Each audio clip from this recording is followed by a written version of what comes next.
Welcome one and all to Umami Manga. I'm Petter and this is James. Heyo! And today we're talking about volume 5 of Kaiju number 8.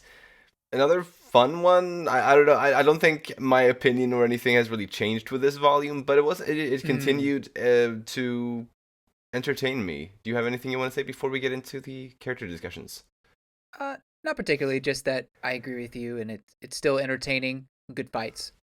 Absolutely. And it did once again. I feel like it's done this almost the entire run of the manga in how it ends. Like the volume ends in the middle of a climactic moment. It really has done that more or less every volume. I feel like so Yeah, far, yeah, which is pretty yeah. funny. But very well. Let's start off by talking about Kafka Hibino. So pretty much right off the bat here, we see that Kafka, he lost control of his kaiju form for Mm, the first time, right? I don't think we've ever seen him lose control like that so far yeah. before then. Maybe like not quite understand how to use his powers in a certain way. Maybe at the very beginning, but True, I don't true, think we've seen him lose control. precisely. So that was pretty exciting. And well, this little kaiju that went inside of him in Volume One came back as well. Hey, little guy. That little guy. Kill, kill. Uh, yeah. I mean, a lot of that was also kind of like I mean, it happened within the kaiju, but it also seemed to be on some level happening inside of Kafka's head.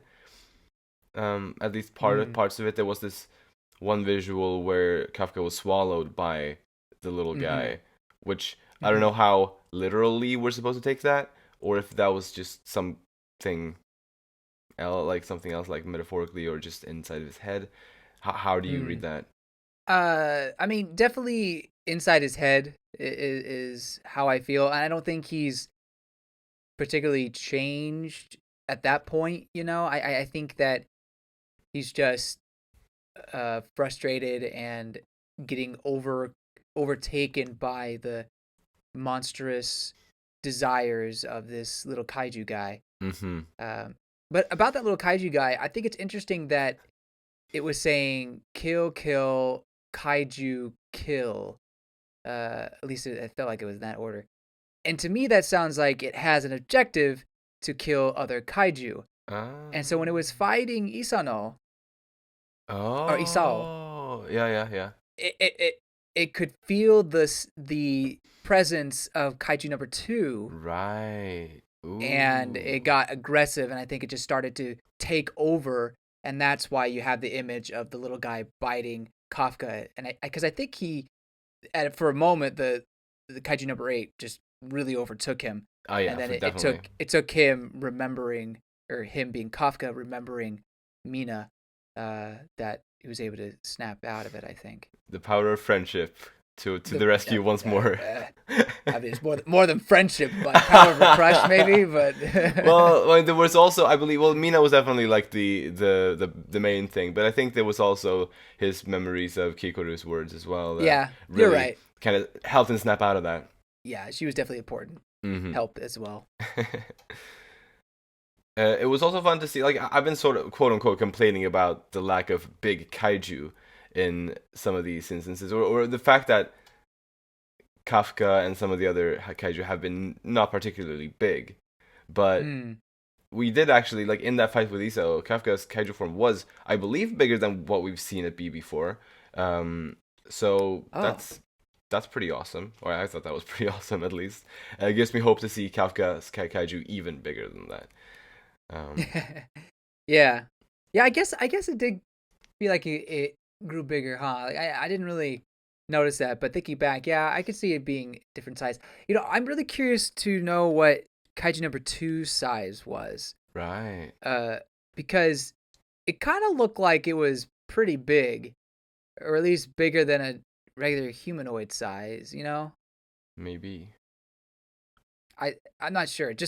But we only have these after images of, Isayo doing a move, and you see like Kaiju number 2 in the background. I don't know Right. if you remember that shot, Uh but huh. it I guess that was pretty big. And then we have a somewhat big kaiju towards the end here. Maybe not as big as Godzilla, but Oh yeah, the one in the ocean, like on the coast there, oh well, that one, or yes, that one's huge. I think that one that counts. one. I Yeah. meant Kaiju number 9 with the ant. Like that was Ah, pretty ah. big. Yeah, yeah. The ants are definitely big. But I guess you're more focused on Kafka growing to that size. Yeah, I mean, mainly that because he's basically been human sized for most of the manga, but this fight with Hmm. Isao, he actually grew a bit bigger than human sized for the first time, which I'm super excited about. Yeah, gotcha. um, but there was also this moment near the end of the volume where Kafka was unable to fully transform into his kaiju form, and Hmm. he, well, before that, like just before that, he seemed to be able to transform like partially without much of an issue, but it was when he was about to take the full transformation or do the full transformation that for whatever reason he wasn't able to do it.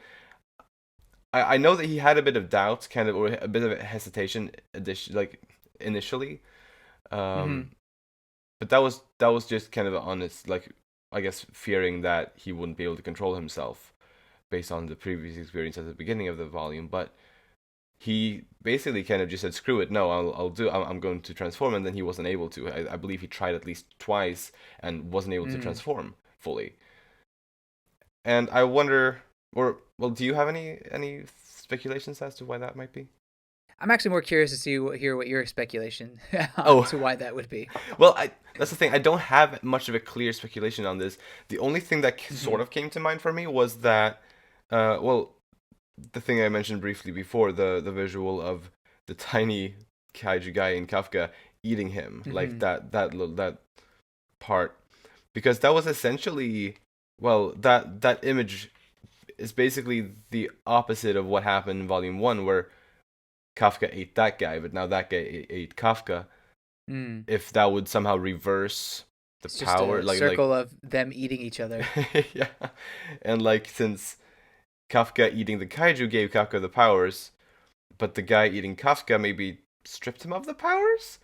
But it's also I have no idea why that would happen or why it would be that way or Hmm. anything like that. So I'm honestly super at very much at a loss regarding this. Yeah, it it's it's not clearly explained. Obviously, there's something bothering Kafka for whatever reason, whether it be the little kaiju guy or maybe some other kaiju's interfering.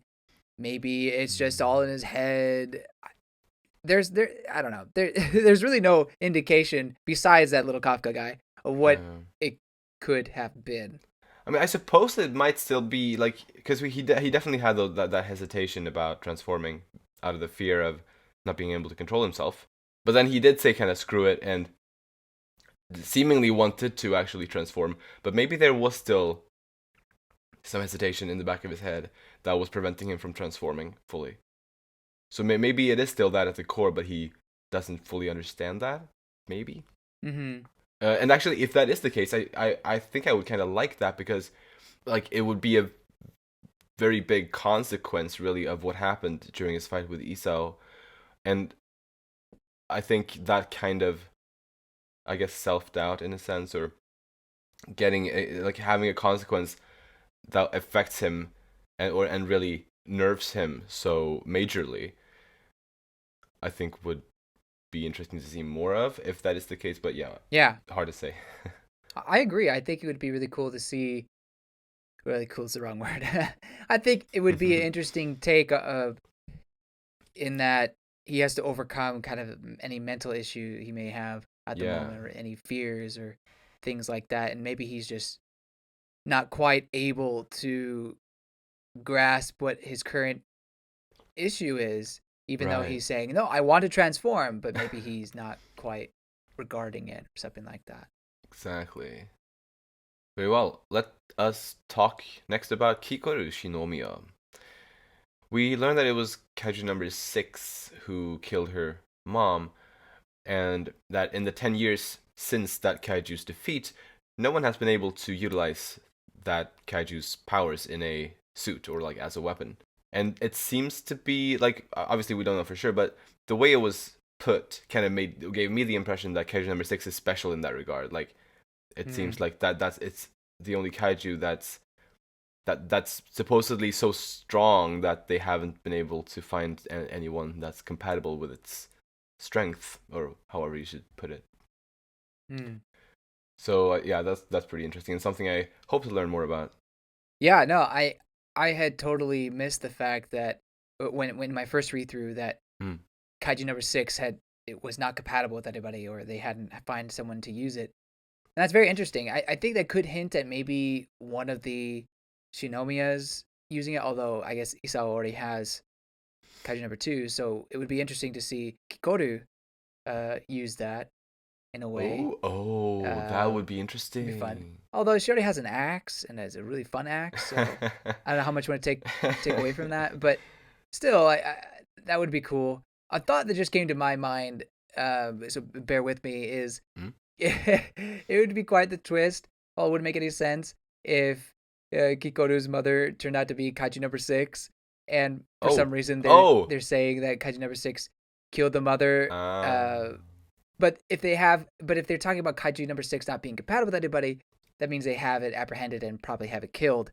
So it wouldn't make sense unless they ended up killing the mother as Kaiju number 6. right. Um, I don't know if they would recognize that or if they kept it secret or whatever, but that's just a thought I had. Uh, I mean, I like that. it would make Kikoru getting the Kaiju number 6 even more juicy. Ooh, it would. Oh But man. I am not thinking that is gonna happen. I really don't think there's gonna be any other kaiju like Kafka unless they're currently an enemy, you know? Fair enough. Fair enough. Yeah. But I do like that speculation though. It's fun.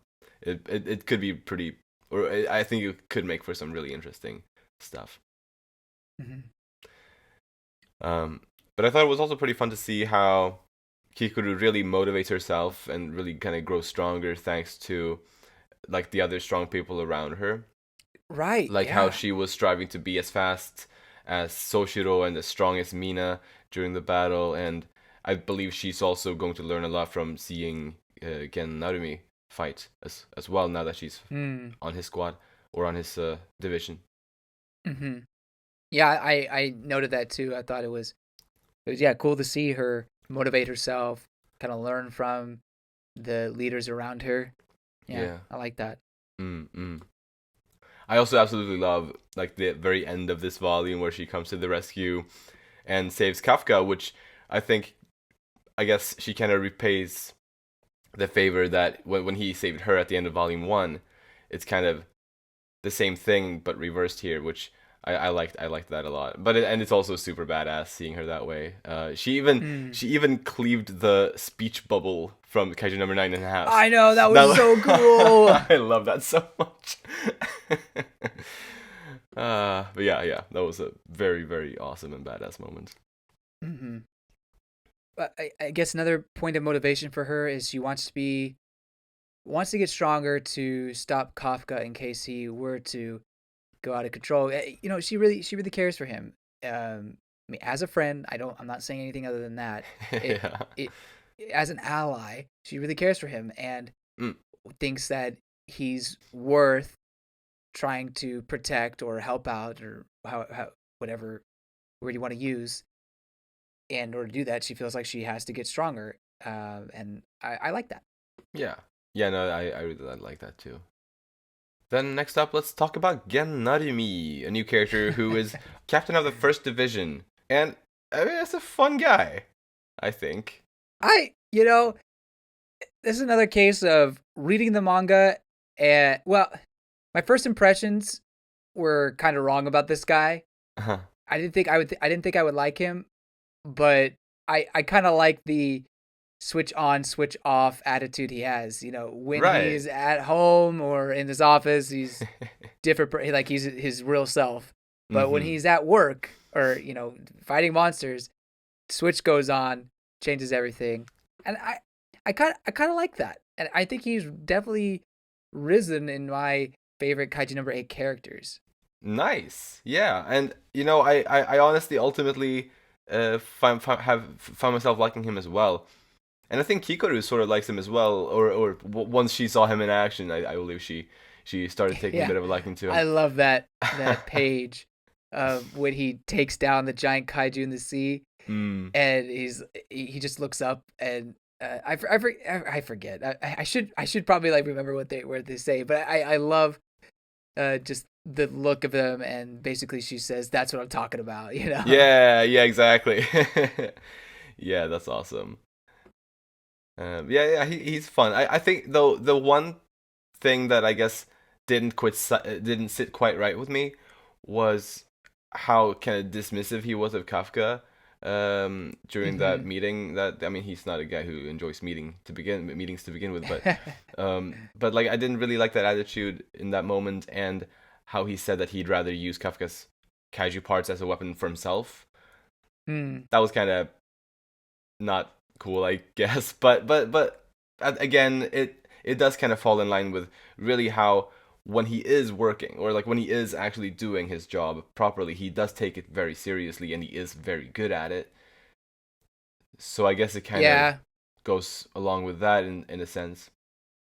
he's definitely a guy who thinks of himself very highly and Yeah. probably doesn't want to leave the dirty work to anybody else. Not so much to gain the glory, although I think that's definitely part of it. He wants to Hmm. be recognized for his deeds, He wants but followers on social media. yeah, uh, yeah, kind of ego chasing himself. But I think it could also be that you know maybe he's seen allies just die or not live up to it, and he feels like, well, I can just take care of it. There's no need to have other people Mhm. uh, harm themselves or whatever. But again, Kafka's a different situation where you know they're considering him a kaiju, and I'm sure he doesn't have, or as most people in this organization probably don't have a great image of kaiju. So Of course, yeah. uh, I guess I don't necessarily blame him for the way he treated Kafka, but Mm. you would kind of think a guy who seems somewhat laid back outside of work would be a little more open to having someone beneath him who, or someone that works for him, be this hybrid kaiju human person. But True. uh, yeah, you're right. Like, he just totally dissed him and really didn't give him the time of day. But it's his first introduction. Yeah. He can't be totally likable, right? No, you're right. Yeah, no, but he's definitely fun, and I'm excited to see more of this guy. Definitely, he made like overall, I think he made a good first impression, in my opinion. Right. Yeah. No, yeah, I can agree with that. I will say that when I was first reading the story, and I guess this is more about this this volume overall, is that I was really missing the third division, or is that was the Mm. original division, right? Yeah, yeah.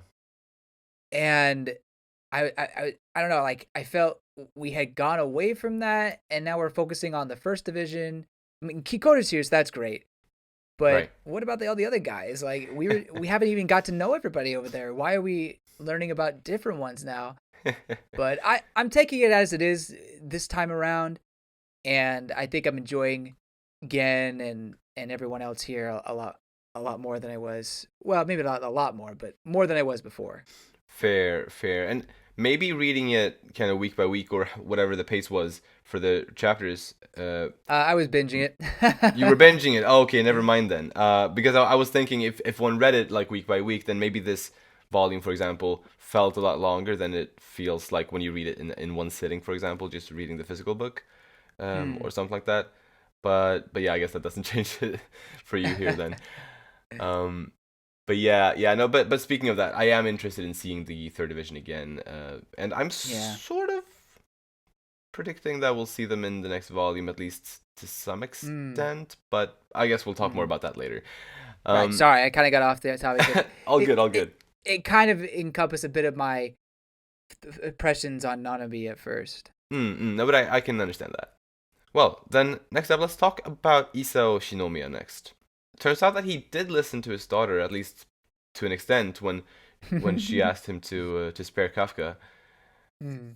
and and yeah, like yeah, he tested him in order to see if he was controllable and all that, and he is seemingly the only one kind of in the leader position, whatever, that seems to want this, that wants Kafka to remain alive and to utilize his powers like himself, for Kafka to do that himself, Yeah. which does make me think a bit higher of him. I still don't like him much as a person. I will say that. Like he hasn't like redeemed himself in this book exactly. Fair. But Yeah. like but I guess I think slightly better of him than I did last volume. Mm-hmm. No, I think I'm the same way.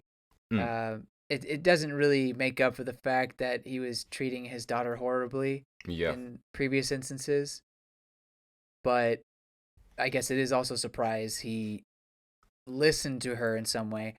That one could argue that Kikoru kind of took a very optimistic approach to, oh, he's listening to me, or he listened to me. Yeah. Did he though? But um, there's no denying that he's testing Kafka. He even himself kind of admits that. So Mm. yeah, I did like that fight he had with just the battle between them as Kafka was losing control. Mm. I thought it was just a really entertaining fight to read through. Definitely. And then I appreciate him kind of standing up for Kafka among the other head honcho guys. Yeah. I mean, he still doesn't necessarily treat Kafka as human, but he does call him by his name now. So Precisely. So I yeah, think that's nice. it's a decent middle ground for now. Yeah.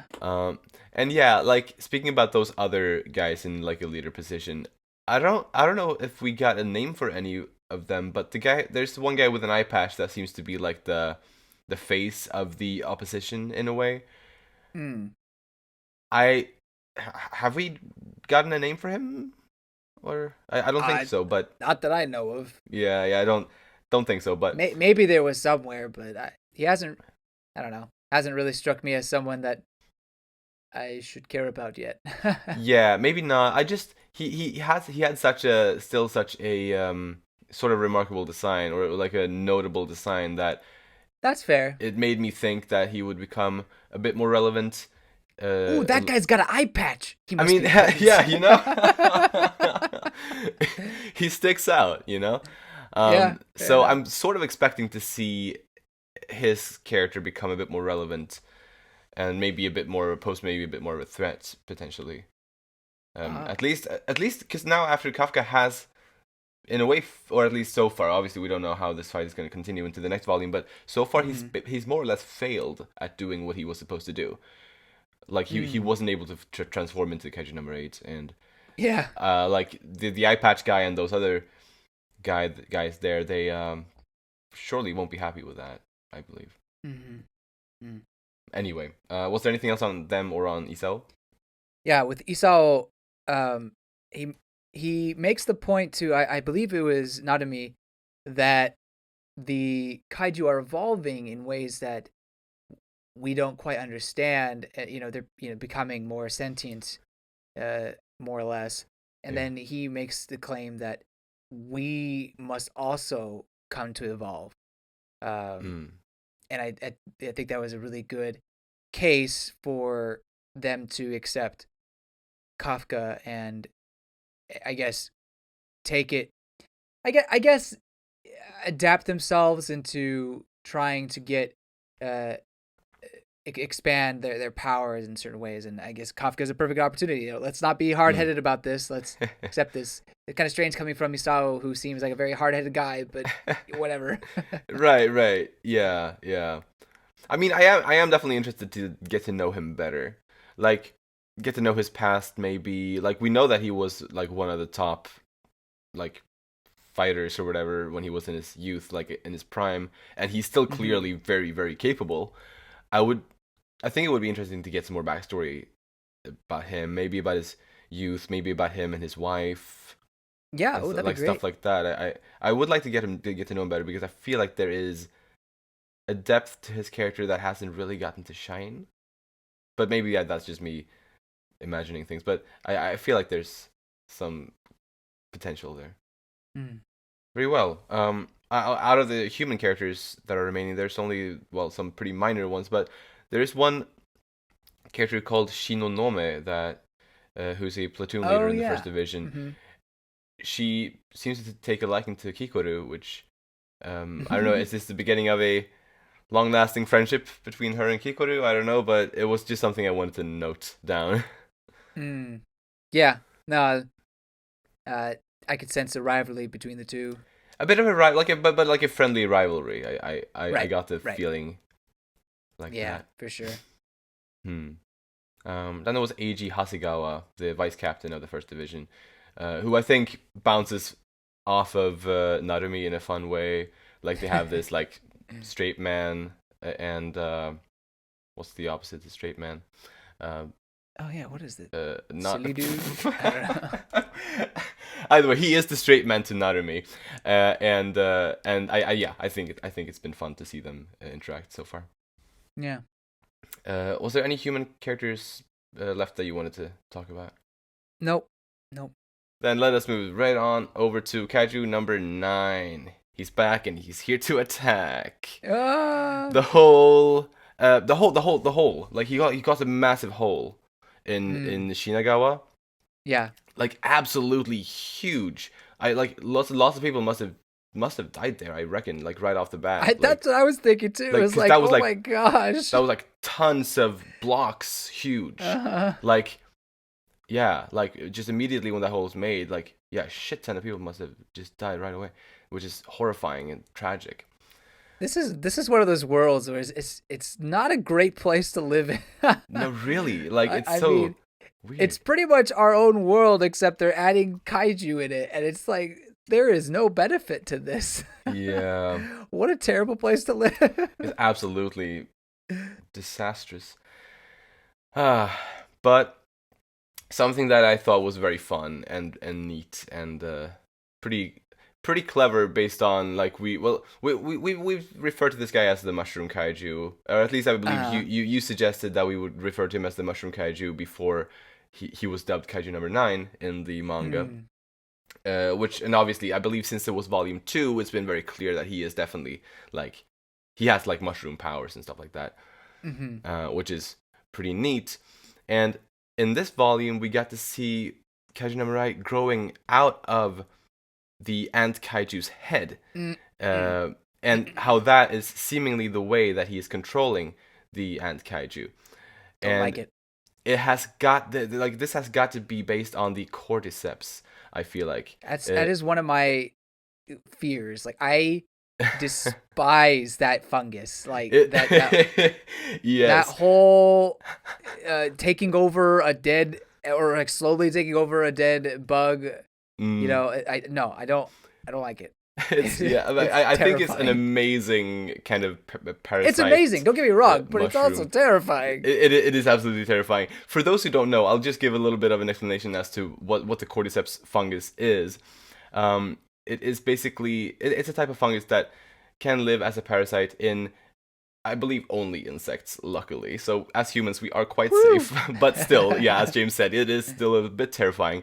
And it does this parasite thing by essentially replacing the host tissue slowly, like within the insect body. I believe it needs the host's brain to remain intact, but by doing all of this, it hijacks like the control of the insect's body and basically creating a zombie ant or other insects that it might inhabit. There is a famous video like that depicts like the cordyceps fungus emerging from the head of an ant, and I feel like that, well, this is very much very clearly inspired by that, and I love how it was, well, yeah, how Matsumoto worked that into the kaiju, into a kaiju setting basically. I enjoyed it a lot. Yeah, I mean it is a good use of mushroom power, or fungi power, but yeah, man, like that's definitely creepiness for me, but yeah, I like it as well. And I guess real quick, if anyone's interested in other fiction that deals with the cordyceps fungus, the Last of Us video games and also HBO TV series that has just recently ended also depicts this fungus in a zombie kind of setting, which is also really, really good. I strongly recommend the TV series since I've seen that. The video games are also well acclaimed, but I haven't played them personally. But yeah, anyway, just wanted to mention that real quick. um, but yeah.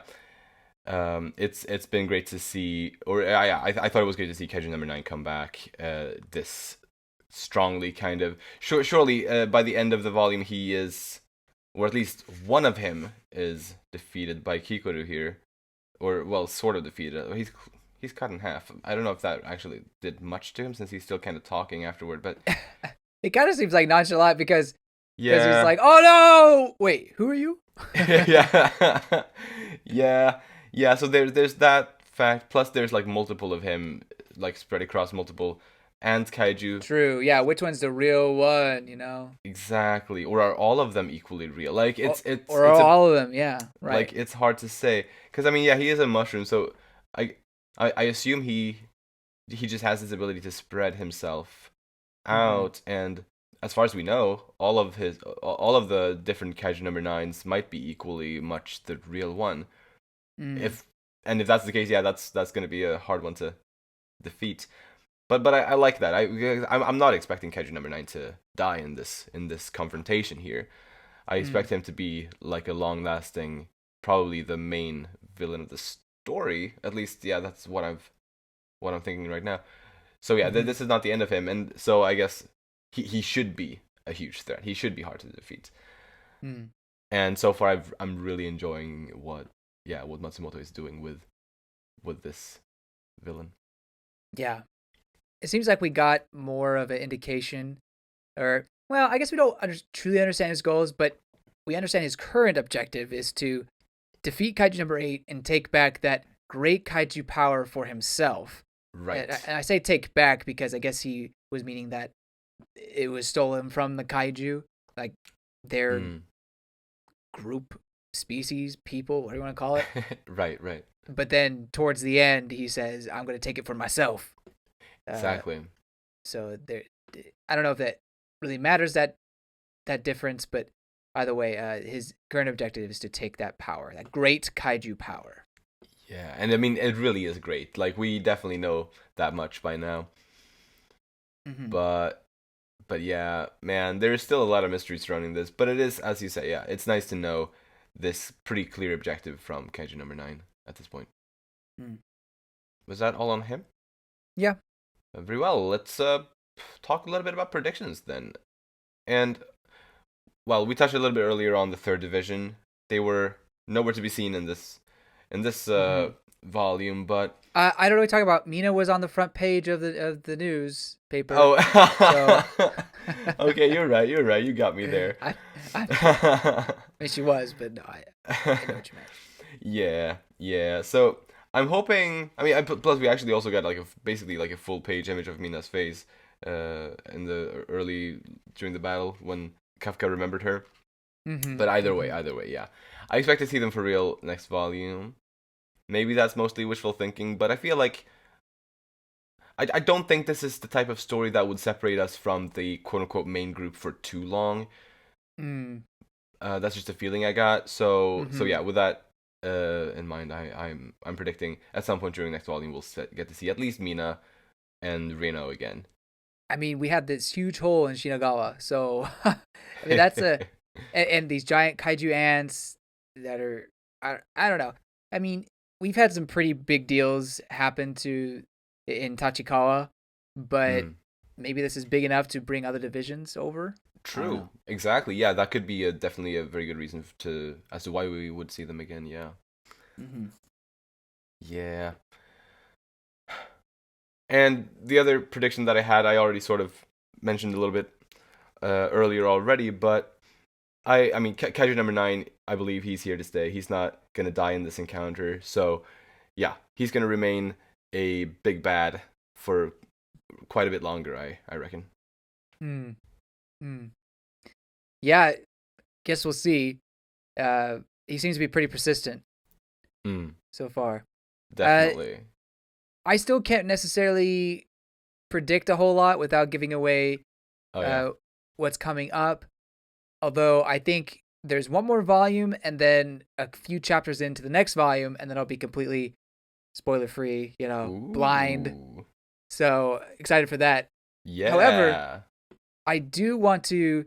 Well, first off, let me say that this part of the story, especially the next volume, Mm, really got me invested into Kaiju number 8, and I felt like, mm. oh, I think I get it now, or not necessarily get it, but more so, I'm really into it now, and I want to keep going, and Oh, this part impressed me. It's not like I was. dude. It's not so much I was uh, disinterested in what's happening, but I think there were some moments where I was less enjoying it as I was at the beginning. But I do think these next few chapters were some of the more exciting and uh, interesting moments for me. That's really good to know. Makes me super, super stoked for volume 6.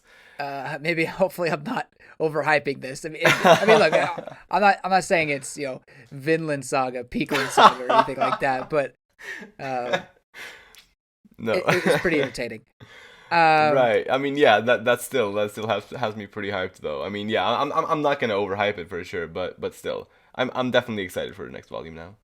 cool. Let me leave with, or let me just ask one question, if you Uh-huh. don't mind. For sure. I mentioned earlier Isao was talking about evolution of the kaiju and how they have to evolve themselves. But it got me thinking, what is causing that kaiju evolution? Because there's no denying that the Hmm. kaiju they faced before are different than the ones they're facing now, especially with you have 8, 9, 10. I mean, Kafka's a different kind of thing, but back to back, these Dai kaiju are coming in and causing this wreckage Hmm. in different kind of ways, almost becoming more militant and organized. Yeah. So to me, that implies that the kaiju didn't used to be like that. It was just more so on a rampage, whether by themselves or in a swarm, more similar to what the kaiju Narumi took out earlier in Hmm. this chapter, um, instead of what kaiju number 9 is. So I guess Yeah. I asked to you, what could be causing this kaiju evolution? So some vague thought that I've had regarding that has been kind of so the little kaiju guy that is inside of Kafka is Mm-hmm. obviously a big mystery and all, but Mm. it seems to be the root, I guess, of this great kaiju power that to kaiju number 9 is very attractive, or well, something that he desires. Mm-hmm.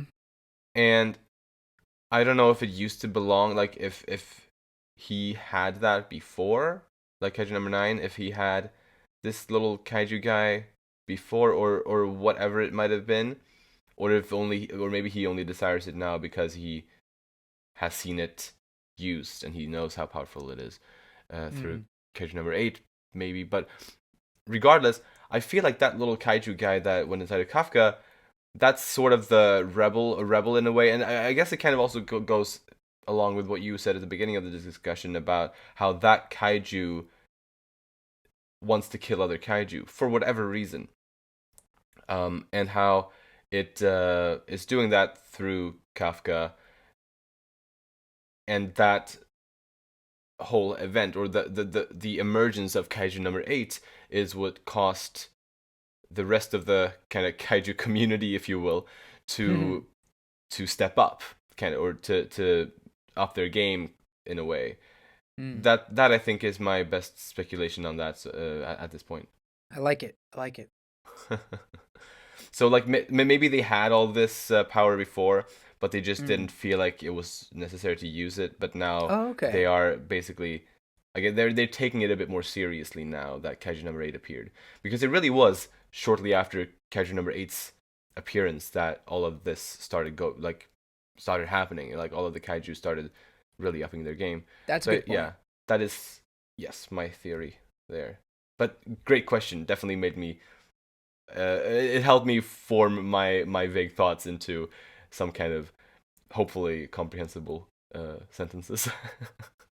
So I think what's one thing that's important to highlight is that Kaiju number 9 definitely was, it had to have been a thing before this little creature went into Kafka. Mm. Granted, maybe they being mankind hadn't quite experienced that yet, but it was definitely a thing. It was definitely uh, around before the little kaiju guy. So I don't know if that's necessarily an indication of things that come, or like because you have that, you have all these evolution and interesting different kaiju coming out. But I don't know. Maybe there's something there. I mean, it's clear that this little guy is different from your average kaiju. Exactly. That's needless to say. But yeah, allow me just to say one thought that I have. I won't go into detail, Hmm? not because it's happened in the story or will not happen in the story, but it was just a thought I had, and I'll give it real quick. Is that, could there have been something that reined in the kaiju and kind of gave them focus and a purpose instead of just rampaging willy-nilly, and maybe Right. that's why we have kaiju number 9 talking on the phone, kaiju number 10 giving orders to a battalion. Mm. Have they, it doesn't seem like they've experienced that before this, so maybe something happened, and maybe that's also the source of this little kaiju guy. But anyway, okay, that's Yeah. all my thoughts. I don't want to give any indication to what could be coming in the future, because what I'm trying to say is that my thoughts have nothing to do with what's going to happen. Okay, Yeah, I'm yeah, not yeah. Gotcha. I'm not saying anything spoilery. I That don't is think. fair. And yeah, I wouldn't think you would do that. So yeah, yeah. This is yeah, no that's good. And there definitely might be more to it than just like, oh, we got to step up our game in order to get this little funny kaiju guy or Little I still kaiju guy. I love that name. how are we, yeah, that's the best way to refer to it as. It's like, but yeah, like um I think that definitely is part of it, like the emergence of kaiju number 8, which was due to that little guy. Mm, But there absolutely could be more to it than that, as you were like speculating a little mm, bit on, like how there, yeah, could be something else that is also a reason for a more strategic approach or a more thought out approach, kind of. mm. Definitely enjoying the mystery aspect, even though this doesn't feel like, it's not like Attack on Titan, which really Right. leans on the mystery part Mm-hmm. of the story. It's not quite like that, but it still is definitely interesting mystery in my opinion. I will admit that I like stories that have powers, mysterious powers Mm. that the source of which seem to be hidden and maybe revealed at a later date. And it makes Uh-huh. me upset when those power sources are not revealed eventually, Ah. Yeah. Especially if it Right. feels like the source is not, or is teasing it or giving hints at that, and then just Mm. never like talks about it. I personally don't like that. I like when you have that power source mysterious and then it eventually becomes revealed, because it does Mm. kind of become a satisfying moment to the reader. It's like, oh, that's how it all makes Mm. sense, or that's how they're going with it, or whatever. So, and I'm Absolutely. hoping Kaiju number 8 is going to be in that realm and not just like, well, it's a thing. Yeah, yeah, you're right. Yeah, I definitely am with you there. Yeah, no, but so far it's been very, very good, and I feel like, yeah, I trust Matsumoto enough to think that he will deliver these reveals. Yeah, I feel like he's got something in mind. Right. It that yeah, seems like it for sure. Very well. Do you have any other thoughts or anything you wanted to share before we end this episode off? No, I'm good. Sweet. Been a good time. And so, if you all enjoy our content, you can follow us on Twitter at Umami Manga, and it would be lovely if you'd like to support us by rating our show on the podcast platforms and subscribing to our channel, Umami Manga, on YouTube. Thank you so much for listening, and we'll see you next time when we'll talk about Volume 6. Bye-bye! See you later!